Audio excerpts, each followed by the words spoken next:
Hello, and thank you for joining us for Building Strong Communities. I'm Erica Manny, the Chief Executive Officer for the American Red Cross Central Appalachia region.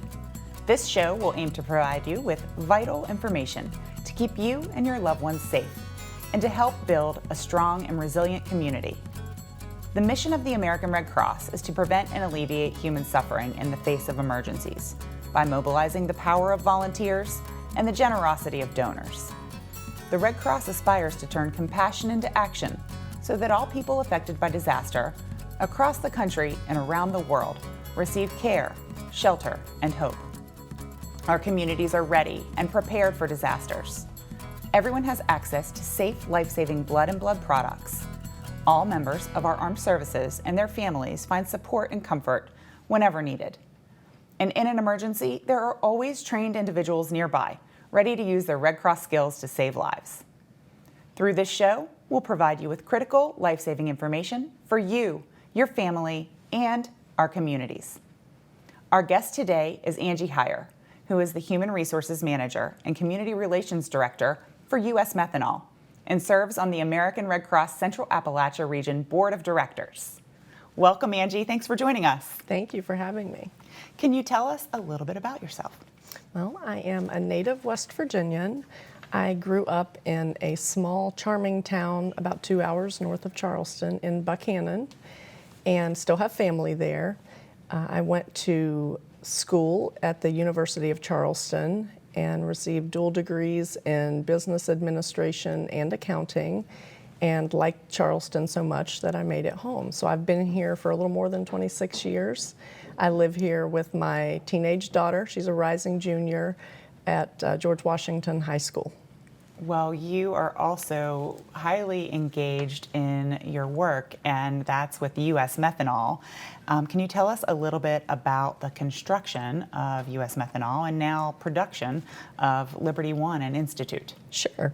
I joined U.S. Methanol in 2016 when their vision of building the first methanol manufacturing plant in West Virginia was just that, a vision.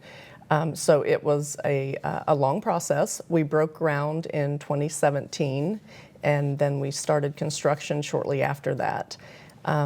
We had some humps and bumps along the way. We had a global pandemic, and due to that, we had a project shutdown, which lasted for a few months. And then we started back up, brought employees back in, started the construction, and almost 6 years later, we finally moved from construction phase to operations. So I'm very happy and proud to say that we are almost at 2 years successfully operating in the Institute area. That is exciting, and your role at U.S. Methanol is exciting. Can you talk about that as well? Yes. So my current role is Human Resources Manager and Community Affairs Director. And fortunately for me, I have a company that knows the value of being good community stewards, and they want to be good community stewards. So they also know that giving back to the community where our employees live, work, and play, they want to participate and support the communities. Well, we are proud to have a partnership with U.S. Methanol and for your leadership. And, you know, knowing that U.S. Methanol is so community oriented, it makes sense that they allow you to donate so much time and effort to community organizations like the Red Cross and others. Can you talk to us about, you know, their commitment to our area and some of yours? Yes. So I'm embedded in the community, so you know my executive leadership team, many of them are not from the local area, so they rely on me to tell them, okay, these are the organizations you know that align with our corporate philanthropy and want to get involved with. So I'm fortunate enough to get to lead that. We have lots of employees who are from the area, and they are engaged as well. So if they're not engaged, we try to get them engaged. We want a culture of community involvement with our employees and our executive team. So it's been very good, and now that we're in production, we're able to do that. Well, you all are certainly helping to build a strong community here, and with that, let's take a quick break from Building Strong Communities. Please stay tuned and come back to join us.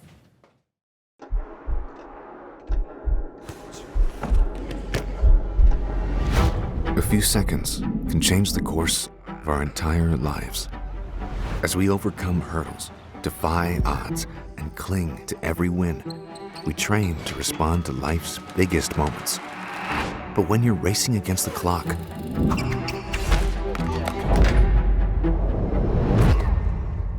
are you really prepared? Every year, over 350,000 sudden cardiac arrests strike in the United States. That's nearly 1,000 life-altering moments every day. For every minute without immediate CPR and use of an AED, the chance of survival drops by 10%. Are you ready to train for the moments that matter? For these moments, learn hands-only CPR. Call 911. Begin compressions. Make sure your fingers are interlaced and the heels of your hands are centered on the chest. Give continuous compressions. Use an AED as soon as it's available. Stay prepared during life's big and small moments. And learn more on how to make every second count at redcross.org/CPR. Join us and train for the moments that matter.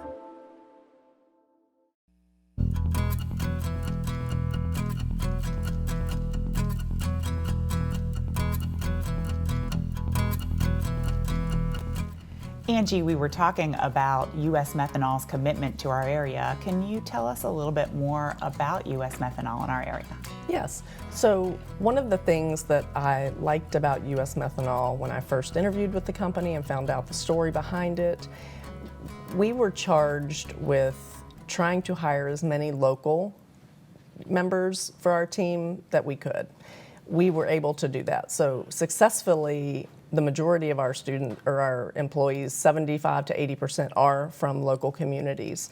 We only have a few of the trained experts in methanol because we did not have methanol in the West Virginia environment. We had to go to a couple of local talent agencies to find us globally people that have made Charleston, West Virginia home. So we have 54 employees currently, and most of them are local. So we're very happy about that. We were very well received from the state of West Virginia, our county officials, our local city officials. So very well received. They were very happy that we told them that we hired, most of our employees came from local communities.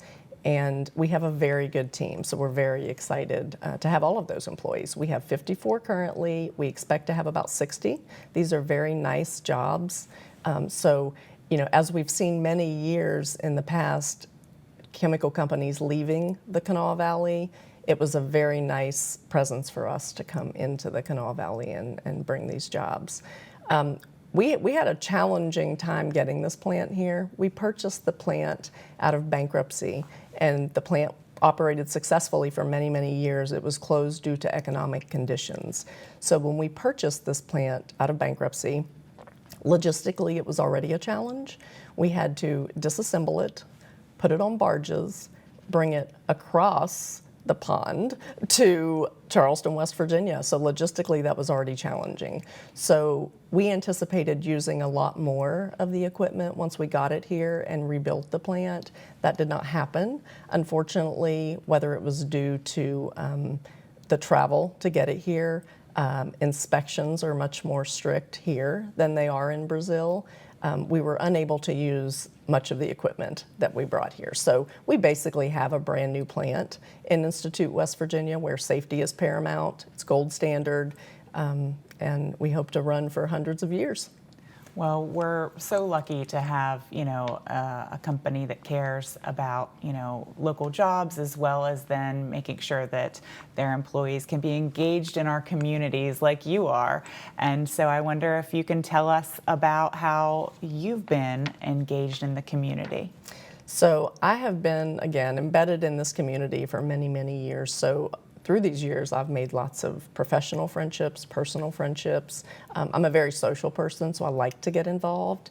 I've worked with many organizations over the years in multiple capacities. I've worked with Read Aloud West Virginia, YWCA Resolve Program, the American Heart Association, of course the American Red Cross, March of Dimes, United Food Operations, and many more. And I work in different capacities. So, as a donor, as a volunteer, as a mentor, advocate, board member, chairperson. I've sit on lots of committees for these, and I've formed many, many friendships, lifelong friendships from these organizations.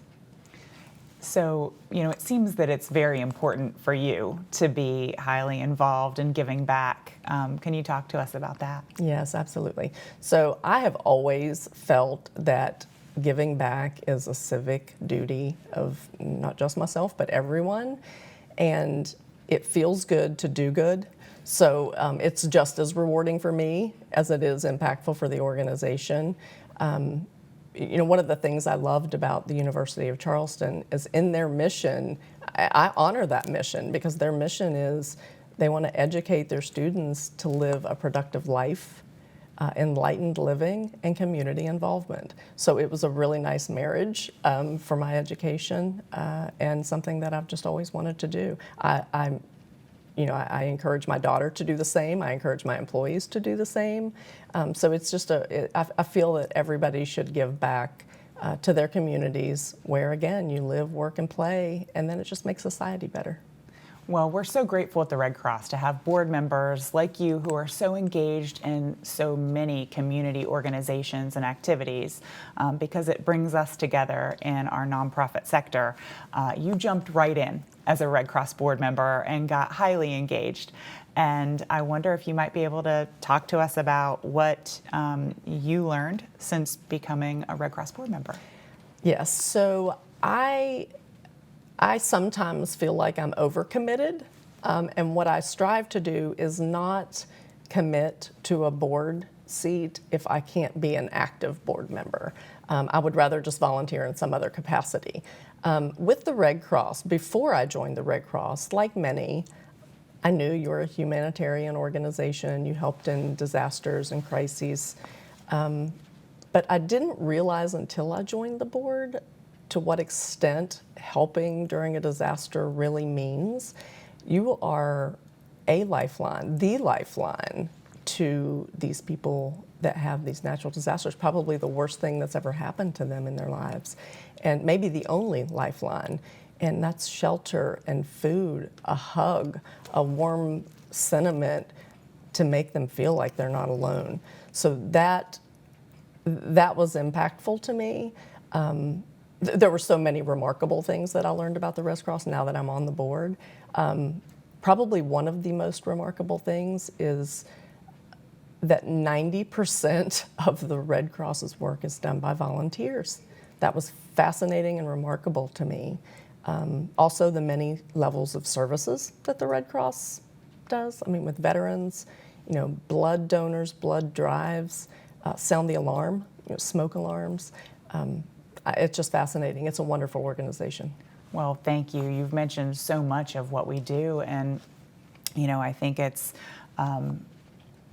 also very remarkable that what is done at the Red Cross is done by 90+% volunteers doing the work, right? And so we're always asking people to consider getting involved. And you do, like I mentioned, our most common disaster we respond to at the American Red Cross, both here and across the country, is home fires. And so many people don't realize that the Red Cross is there to help after a home fire. It's just like, the loss that people have after big disasters, but there's just not as much media attention sometimes as concentrated, at least, on these smaller individual disasters like home fires. And because it's so common, Sound the Alarm is an initiative that I think you can probably speak to because you've been really involved with it. Yes, so my company was happy to sponsor the Sound the Alarm campaign. When I read the statistics to them and told them what we do locally, I mean, you're a large chapter and you serve many, many areas, but these are our next door neighbors and local communities that these alarms could save a life, and it's a pretty inexpensive device. And this was my second year in participating. I've done 5 Sound the Alarm missions or days where we actually installed fire alarms, and it was both saddening but warm and rewarding. You know, I met so many local homeowners and community members that did not have one working. Some didn't have a fire or smoke alarm at all, but some had them. They were 15 or 20 years old. So they were so grateful, and to see the gratitude on their face that you know, we installed these for free, and you know, it could potentially save their life someday. Well, thank you for helping us do that work in so many ways, not only by, you know, having U.S. Methanol involved, but also coming out and ensuring we have boots on the ground, you know, volunteers doing the work, including yourself. And if people do need smoke alarms, they can call us, you know, anytime. It's, you know, we do a featured time of year, usually in the spring, for Sound the Alarm, but we are installing those alarms with help, you know, throughout the whole year. So if people need to receive a free smoke alarm and have that installed, because that's what we do. We come, we do the education, we install it to make sure it doesn't end up in a drawer somewhere not utilized. They can call their local Red Cross or their fire department. So many fire departments partner with us to do that work as well. So part of my role, I've done all of the roles in this smoke alarm campaign, and part of mine is the education, and it was surprising to me how many people, they were so grateful that they could just call the Red Cross at any time, not just that Saturday or that Wednesday that we were installing. They could call the Red Cross at any time, and we will send a fire department or someone on staff at Red Cross to install a fire alarm. Absolutely. So they were impressed and grateful. Well, I'm glad to hear that. And you've mentioned that there are a couple different roles that people can do, and we're always looking for volunteers, and this is such a great way for people to get involved. There are 3 roles. You mentioned the educator. There's an installer who actually drills the alarm in, and I, you know, have done that a couple times. I've done it once. It's easier to have someone who has a little more experience with a drill. And then there's a documenter. So, you know, if you like to talk to people, you can educate them. If you like to be hands-on and do projects, drilling those alarms in is a great way. And, you know, of course, documenting for those who just, you know, really enjoy the paperwork part of the process. Yeah. Well, you've been involved not only with Sound the Alarm and disaster response and preparedness, but also with our service to the armed forces work through particularly an initiative we call Holiday for Heroes. Can you talk about that? Yeah, that was incredibly rewarding also. It was hundreds and hundreds of donations of personal items, puzzles, things that these veterans who we owe a tremendous amount of respect. I'm so grateful for them and what they did, and sometimes I feel like there's not enough emphasis on our veterans. So I loved that the Red Cross does this. We put bags together. We brought so many community members, volunteers, board members, their kids, to put these bags together and donate to the veterans organizations, hospitals, facilities, and again, they're so grateful. Absolutely. Our Service to the Armed Forces program, you know, it is what the Red Cross was founded upon. Clara Barton, you know, after enduring, of course, during the Civil War, angel on the battlefield, right? And so, like you said, in a state where we have so many service members and veterans, it is such an important role that the Red Cross plays in making sure that we do what we can to help not only our service members, but their families and our veterans. So thank you for being a part of that work. Oh, thank you. With all of that, is there anything else that you might like to talk to us about today? I would just encourage everyone out there, if you are not involved in some organization, there are hundreds, maybe even thousands of just local charitable organizations. Find something that aligns with your values and your beliefs, and it doesn't have to be a monetary donation. Yes, these organizations need the money, but you can make an equal impact just by donating your time, participating, mentor somebody in their program, just offer up some time. You will gain as much, I promise, you will gain as much benefit from that as the organization does. And there are so many of those organizations there. You know, if you align with education or human services or poverty. I mean, the list can go on and on and on. The rewarding effects of that can't be overstated. I mean, it's a tremendous feeling to be able to help somebody. Like I said before, it really feels good to do good, and these organizations can continue to be unstoppable if you volunteer your time. Well, we like to say at the Red Cross that there is something for everyone to get involved with, and if they choose the Red Cross, they can, volunteer their time, they can donate money, they can donate blood. There are just so many ways to get involved and make a difference right here, and not only in our own community, but potentially across the region and across the country even. Yes. And so we're thrilled to promote volunteerism and getting involved. And we want to say a huge thank you to U.S. Methanol for promoting that as well in our community, and being involved with the Red Cross as well as other organizations.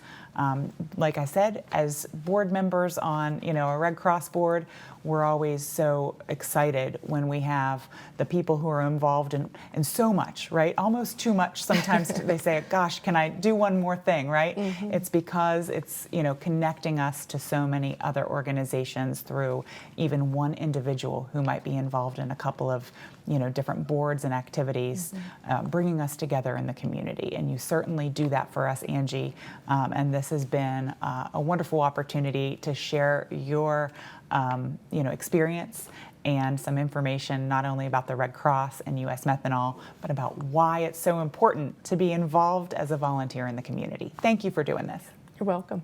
Thank you for joining us for Building Strong Communities. Please stay tuned after this break. The number one reason why fires happen in residential homes is because of unattended cooking. That's simply somebody leaving food on the stove, forgetting that it's there, and there's a fire. So you can prevent fires from occurring, but if one does occur, have that operating smoke detector so that you can get out.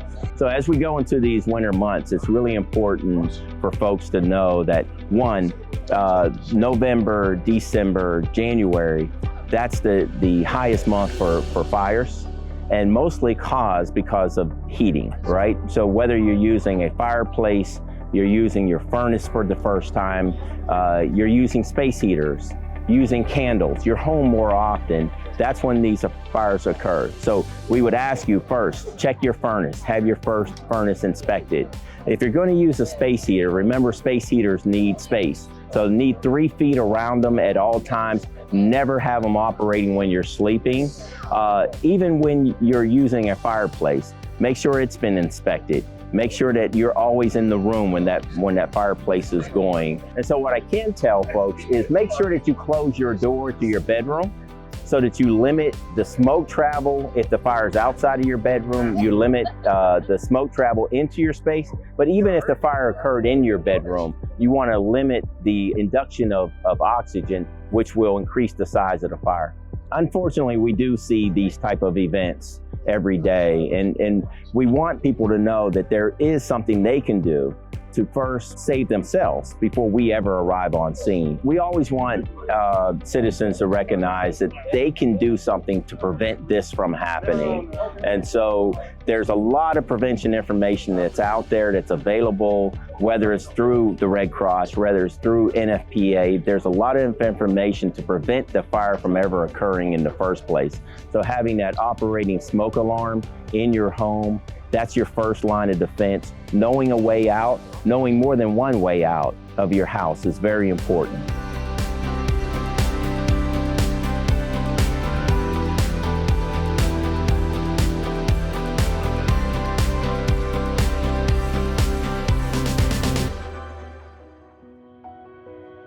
I had a craving for fish. Then I went in the kitchen to cook it. I guess the grease was hot and fire just started popping, and next thing I know, it was a big ball of fire. And I mean, that's what's left of it. Yeah, I'm okay, but my house is not. I told them my house was burnt down completely, because to me it is. They shared some positive things with me. I know everybody keeps saying that you okay, you alive. But I lived in this house for over 20-some years. And that's like a part of my history. If you'd be surprised, you may be able to dig through and find something that you can salvage. Mm-hmm. You know. Let's hope so. Yeah. Raymond and Thomas was great. I met with them and they was awesome. They relieved me, they comforted me, and the whole team was awesome. I'm glad God sent me some angels. Giving me a voucher so I have a way to eat, because my purse and everything was in the fire. So I don't have a card, I don't have ID. I really don't have nothing. It's not about them giving me a voucher. It's not about them telling me it's gonna be okay. It's about somebody saying, I got your back and I'm here. And that's the biggest thing. You were there. They were here for me. I don't think you hear about Red Cross, but you never think you're gonna be the person or you're gonna be the victim till you are. And now I can understand what other people go through. But even when I pulled up and I saw all the trucks, I was like, oh my God, they here for me. And I thank everybody for that. Family is not just who you birth with. Family is somebody that's gonna go out your way and say, hey, let me help you. So I thank Red Cross for that.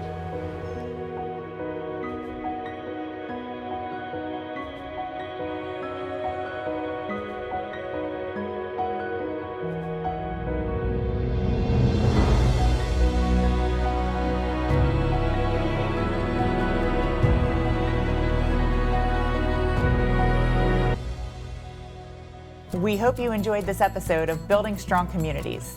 Contact your local Red Cross or the number on the screen, visit our website, or follow us on social media to learn more about the services the Red Cross provides in your community. Thank you so much for watching and for building strong communities.